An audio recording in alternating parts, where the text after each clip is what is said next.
12월 4일 네트워크 매거진 시작합니다. 코로나19 당시 잠잠했던 서해안의 중국어선 불법 조업이 또다시 고개를 들고 있습니다.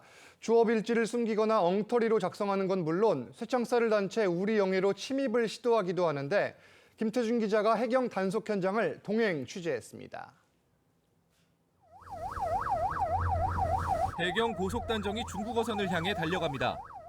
船长，这里是韩国海洋警察，我们将登船检查，请合作一下，请合作一下，明白吗？ 중국어선의 승선에 불법 조업 여부를 조사합니다. 이건 봐봐야 될 것 같은데? 얘 방금 뭐 숨겼거든. 선실 이불 속에서 선장이 숨긴 조업 일지가 나옵니다. 일부 중국어선들은 조업 일지 허위 기록 등 한중 조업 규칙 위반으로 해경에 납포됩니다. 중국어선 선장은 황당한 변명을 늘어놓습니다. 본인 말은 그 조그만 쥐가 새로운 적은 조업일지를 먹었다고. 해경 함정이 어두운 밤바다에 물대포를 쏘며 중국어선을 내쫓습니다. 조업 허가를 받지 않은 채 우리 영해로 침범한 겁니다. 일부 중국어선에는 승선을 막는 쇠창살도 보입니다. 해경 단속이 갈수록 강화되자 최근 들어서는 어둠을 틈타 몰래 조업을 하고 즉시 달아나는 수법도 쓰고 있습니다. 최근 들어서 잠정 수역이나 이렇게 경계선상에 야간에 몰래 아니면 치고 빠지기 수법들이 많이 이용이 됩니다. 코로나19 당시 서해 NLL의 중국어선 불법 조업은 하루 평균 68건까지 줄었지만 올해는 지난 10월까지 하루 평균 195건으로 급증하고 있습니다. TV조선 김태준입니다. 동해안에서 대형 산불이 발생하면 강한 바람을 타고 도심으로 번지는 경우가 자주 발생합니다.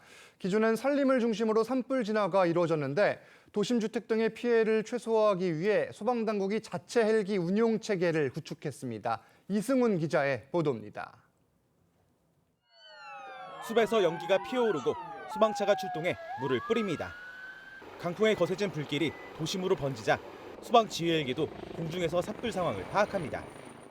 파손 길이가 300m입니다. 대형 화재가 우려되기 때문에 대형 산불 위험이 감지되자 전국의 소방 헬기가 진화 현장에 추가 투입됩니다.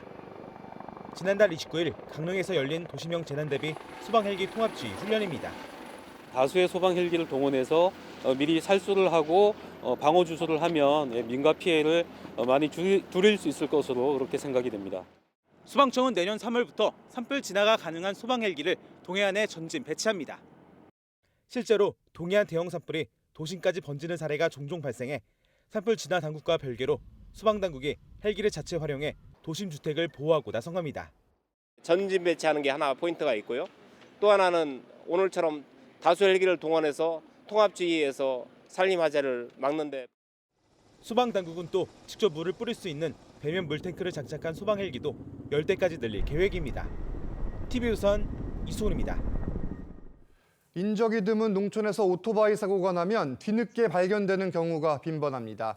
이 때문에 구조 골든타임을 놓치기도 하는데 충남 예산에서 이륜차 사고를 자동으로 감지하는 신고 시스템을 도입했습니다. 김다로 기자입니다. 한적한 길을 달리던 오토바이가 갑자기 중심을 잃고 넘어집니다. CCTV 관제센터에 곧바로 사고 위치와 운전자 정보 등이 표시됩니다. 오토바이 등 이륜차의 기울기와 충격량 등을 감지하는 자동 신고 시스템입니다. 이륜차가 사고 발견 지연으로 이제 돌아가시는 분들이 많아서 이런 자동 신고할 수 있는 시스템을 개발하게 되었습니다. 차량 통행이나 보행자가 적은 농촌에서 오토바이 등 단독 사고가 나면 119 신고가 늦어지는 경우가 많습니다.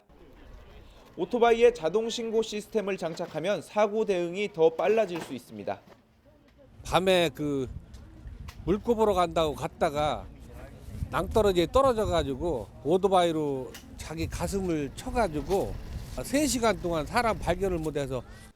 충남 예산군은 전국에서 처음으로 이륜차 사고 자동 신고 시스템을 도입했습니다. 안심하고 안전하게 살 수 있는 예산을 만들기 위해 이륜차 사고로 인한 인명피해를 최소화하는 것이 우선입니다.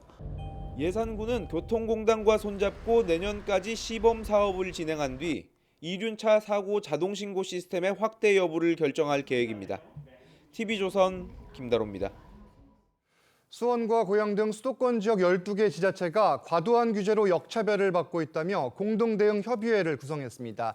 수정법상 과밀 억제 권역인 해당 지자체들은 법령과 제도 개선에 힘을 모으기로 했습니다. 김승돈 기자가 취재했습니다. 수도권 정비계획법에 따라 수원시를 비롯한 경기 도내 14개 지자체는 과밀 억제권역으로 지정돼 있습니다. 해당 지역에서는 법인이 부동산을 사면 취득세를 다른 지역보다 2~3배 더 내야 합니다. 또한 공장 총량제로 공장 신설 증축이 거의 불가능하며 학교 증설도 제한됩니다. 이렇다 보니 일부 기업의 경우 공장을 증축하지 못해 다른 곳으로 이전했습니다. 대기업을 유치하는 것도 어렵고, 그 다음에 또 대학을 유치하는 것도 힘들고, 그러다 보니까는 자칫 잘못하면 도시개발 하더라도 베드타운으로 전락을 할 수밖에. 이런 문제를 해결하기 위해 과밀 억제권역 지자체가 공동 대응에 나섰습니다. 시흥시와 남양주를 제외한 12개 지자체는 협의체를 구성하고 규제 철폐와 제도 개선에 힘을 모으기로 했습니다. 또 주요 시책을 공유하고 수도권 정책 관련 연구를 함께 진행할 방침입니다. 협의체 첫 회장은 수원시장이 맡았습니다. 국정법은 40년 전에 만들어졌습니다. 세상이 변하고 또 시대가 변했으면 거기에 걸맞는 제도와 정책도 변화해야 됩니다. 다음 총회는 의왕시에서 개최될 예정입니다. TV조선 김승돈입니다. 국내에 거주하는 외국인이 200만 명을 넘었습니다. 한국어로 소통이 어려운 외국인들은 통역 없인 병원 진료를 받기가 쉽지 않은데 인천시가 AI 기술을 활용한 외국인 전용 의료 서비스 앱을 개발해 지원을 시작했습니다. 강석 기자입니다. 5년째 국내에 거주 중인 베트남 국적 도미양 씨는 2주 초기엔 말이 서툴러 아파도 병원에 갈 엄두조차 내지 못했습니다.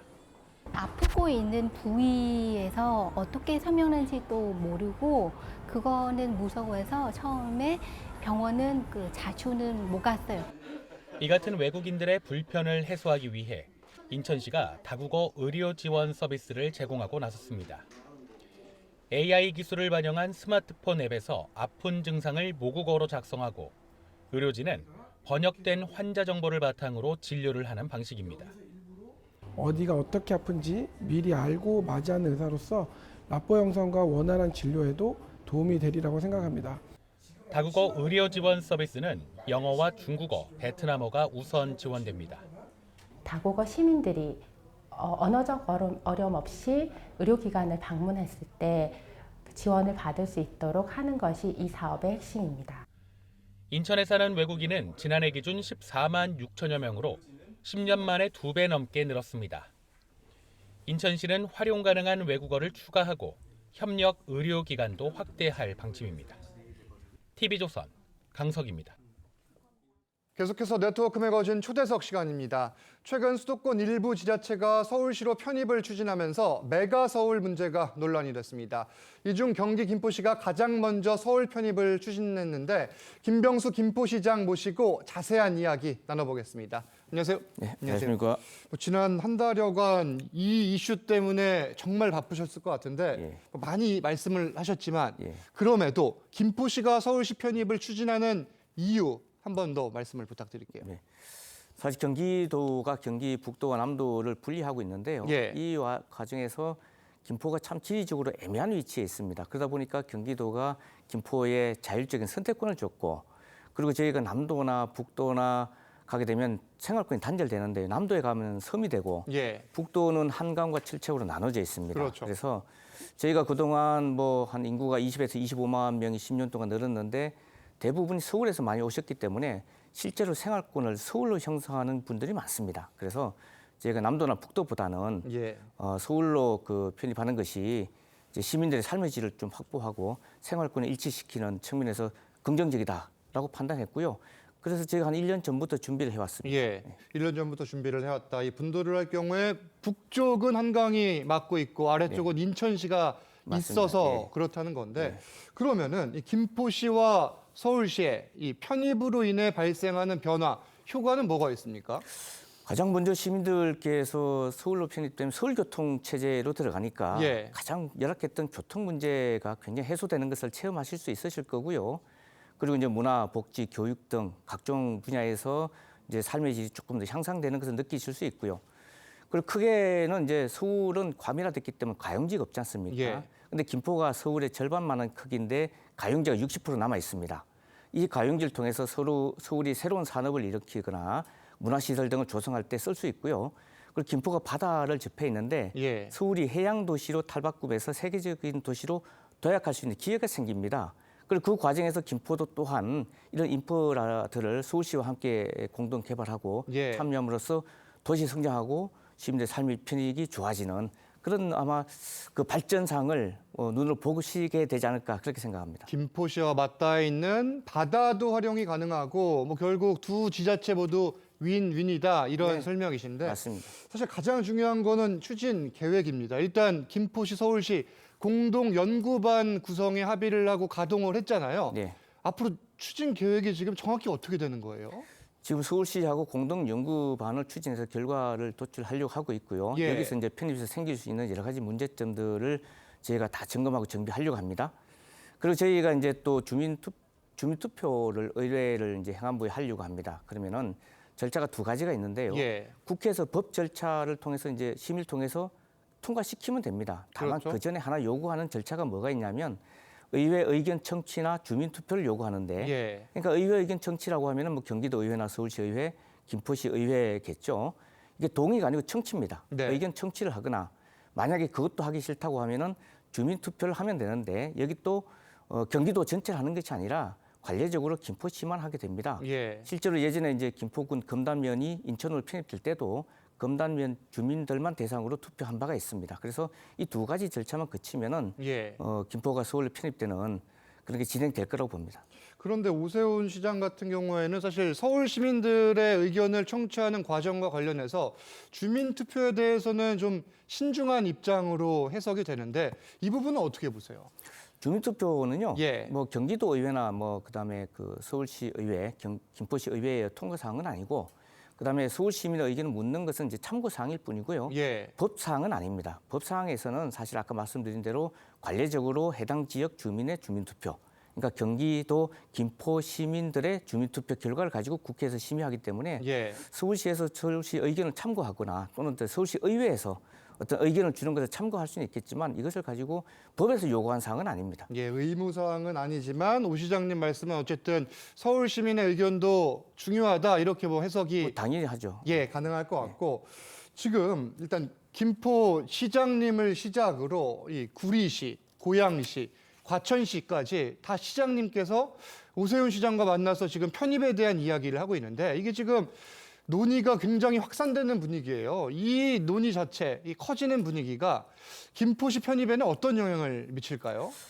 일단 기본적으로 타 지자체의 예. 어떤 활동에 김포시가 영향을 받는다기보다는요. 이번에 16일 날 제안된 그 제출된 법안도 서울 김포 통합법입니다. 국회에서 예, 발의된 예. 법안 말씀하시는 그 거죠? 지자체보다 먼저 김포의 편입 문제가 우선 거론되기 때문에 예. 저는 오히려 타 지자체가 김포 서울의 통합에 대한 영향을 받지 않을까 생각하고요. 예.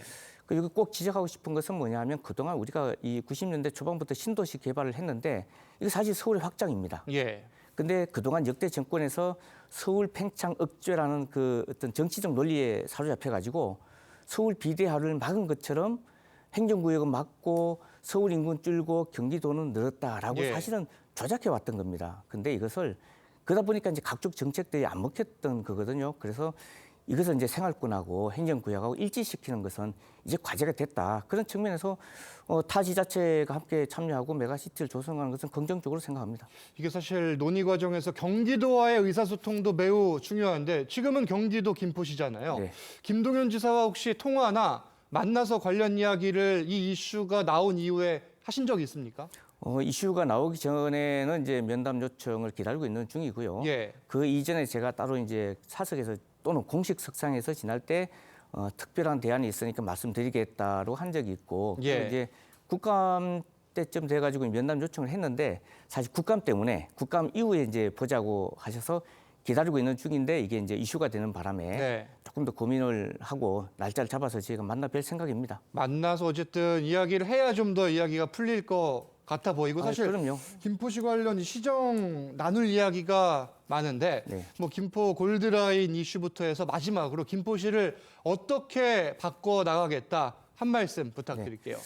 사실 골드라인 같은 경우에는 궁극적 해결책은 골드라인은 해소할 수가 없고요. 저희가 차량도 준비하고 버스도 투입했습니다만은 대기 수요가 워낙 많기 때문에 혼잡들을 궁극적으로 해소는 못하고 그런 측면에서 5호선이라든지 중전철이 필요합니다. 지금 5호선 막바지 협상을 한참 하고 있고요. 인천시가 이제 조금 무리한 요구를 하는 바람에 조금 지연되고 있지만 조만간에 이제 빨리 그 노선 확정될 수 있도록 다각도로 노력을 하고 있습니다. 그리고 우리 시가 이제 지리적으로 굉장히 좋은 위치가 있어서 공항 가깝고 항 가깝고 그다음 외국인 주민 특화 시설도 잘 돼 있고요. 그래서 외국인 주민들을 위한 또는 외국에 들어온 외국 주민들을 위한 이민청 설립을 저희가 유치를 추진하고 있습니다. 그래서 굉장히 접근성도 좋고 지리적으로 좋은 위치에 있기 때문에 이민청을 김포시에 유치하려고 노력하고 있고요. 그리고 이제 이를 통해서 사실 뭐 서울 편입 문제라든지 이민청을 통해서 우리가 이 한강 하구가 사실은 굉장히 중요한 지역이 있지 않습니까? 근데 그동안 경기도에 속하면서 제대로 이제 그 대접을 못 받았는데 이제는 해양 도시 서울의 중심지로 거듭나서 우리나라 이제 산업의 견인차가 될 수 있는 중요한 지역으로 도약할 수 있는 그런 기회가 맞았습니다. 그래서 시민들께서 함께 해주시면은 저희가 잘 살려서 과거의 김포의 찬란한 어떤 역사적 중요성을 다시 한번 만들어 보려고 합니다. 알겠습니다. 뭐 이민청 유치 등 산적한 문제들 잘 해결해 나가시길 바라겠습니다. 감사합니다. 김병수 김포시장님 말씀은 여기까지 듣겠습니다. 감사합니다.